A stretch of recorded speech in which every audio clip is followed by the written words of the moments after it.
Environment Canada has issued a significant weather bulletin for regions in the broadcast area.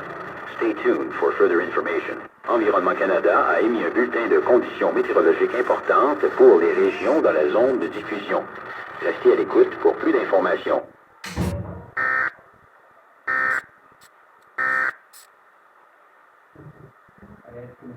Environment Canada has updated a severe weather bulletin for southern Alberta at 10:30 a.m. Mountain Daylight Time, Monday, June 14th, 2021. A heat warning is continued for Drumheller, Three Hills, City of Calgary, and Brooks, Strathmore, Vulcan. A severe thunderstorm watch is issued for the following regions: Airdrie, Cochrane, Olds, Sundre, and City of Calgary.